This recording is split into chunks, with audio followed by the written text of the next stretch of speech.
Okay, now that we're done being sidetracked, we actually do have to do Caesar. The good news is this is not a very long passage, and the grammar is pretty straightforward. Like if I were going to give you a passage to just straight up translate, it would probably be from this first part.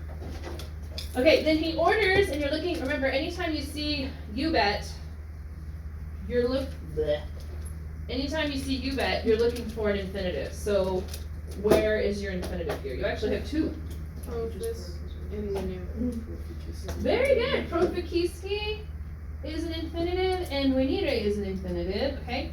Profikiski doesn't have that re because it is from the deponent profikiskor. Yes. Deponent. Okay. So he ordered him to set out. He ordered the legion to set out in the middle of the night, and he ordered them to come to him quickly. Okay.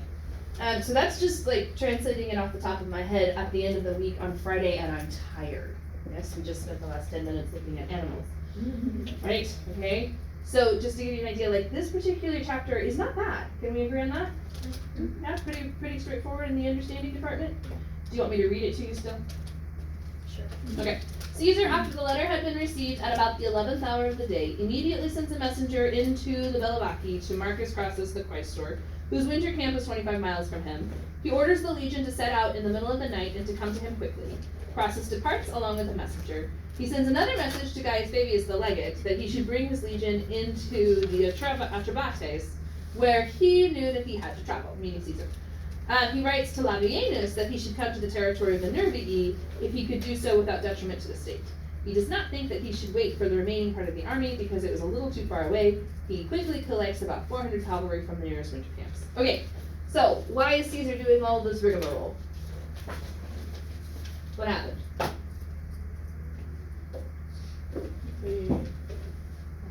It starts out with Acaptis Literis, yes? Remember, Caesar is all about connected prose, so that's the part that connects us to the last one, yes? He received a letter. Yes? He received a letter from Cicero's brother, also named Cicero, because that's the family name.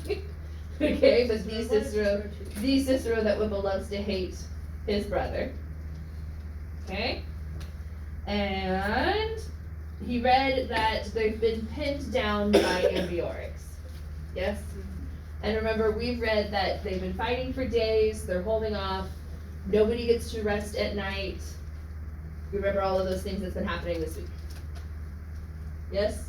Okay? And it's a siege. That's why it's boring, because it's a siege. Right? They just have to hold and maintain. But remember, these are the ones that stayed in the camp instead of being convinced by Ambiorix to leave. Not that Ambiorix tried to convince them to leave. Remember, he pulled that with Sabinus and Cotta, killed them and their men, and then went over to try to just kill Cicero with all of the men that he gathered with the, hey, we can take them out. Wah! And now they're finding, no, they cannot take them out. Anyways, so Crassus goes out with the messenger. Everybody good with ablative of accompaniment? Was there anything that Fast Talker covered that confused you?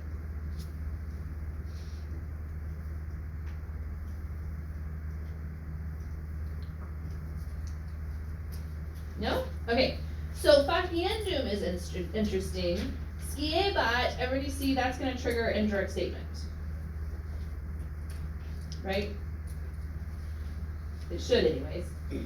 So, and then Sibi is a dative. And remember, we talked about just yesterday with our indirect statement stuff, whenever we have any form of sui, sibi, say, these all refer back to the subject.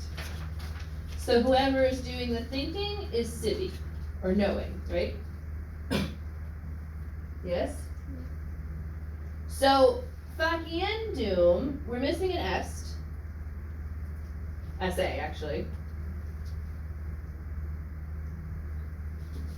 So he knew the journey must be made by him, okay? So this is that thing that they're absolutely snooty term is the passive periphrastic.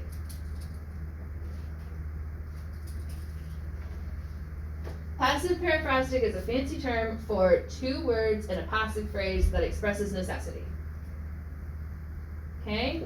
For example, my ones who have to look at me and say weird things like, I have to urinate, I teach them min gen dumst mihi, which is it must be peed by me.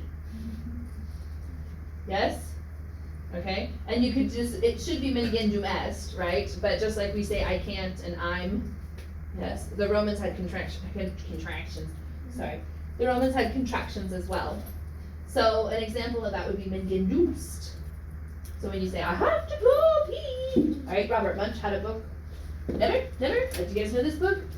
There's a little girl and they're about to go somewhere and they say, okay, do you need to go to the bathroom? And she goes, never, I have sworn to never go pee again. And so they get her all buckled up, they get her all bundled up, they get everything in the car, and they're down the road for 3 minutes and all of a sudden the child yells, I have to go pee. Okay? So in Latin it would be, min gen dumst mihi.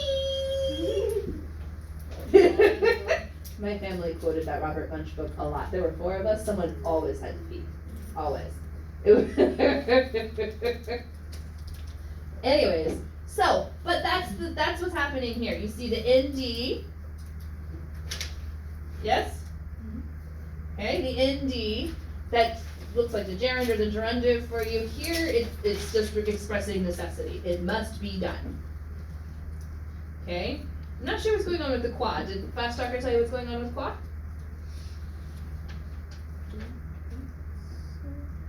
Maybe it's just like in which, meaning in which area he knew a journey had to be made by him, is kind of where I would go with that.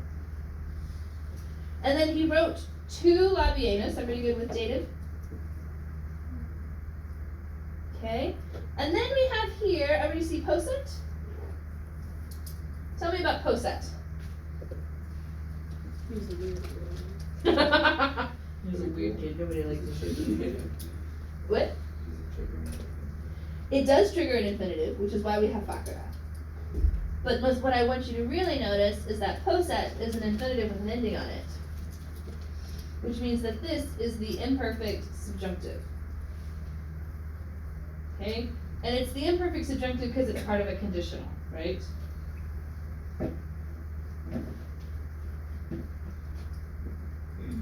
So that's the one, like, if the Republic were to do, anyways. So if it were to do no damage, then Waniot, I'm not sure why that is present, I'll have to look that up for you, but that is present subjunctive. Maybe Hans tells me, Hans, why is this present subjunctive? Wouldn't you have been really freaked out if you'd actually talked back to me? Like, oh my god. A godly voice above. Whipple's done completely round the bend and she's taken all the things with her. Okay, Komodo here, this is a dative of purpose. Really, Hans, you don't have to be like that. Alright, Komodo is a dative of purpose. So if it is to be for, I forget what Komodo means. Hang on, give me a second. Whoosh and move on. Oh, convenience, interest, advantage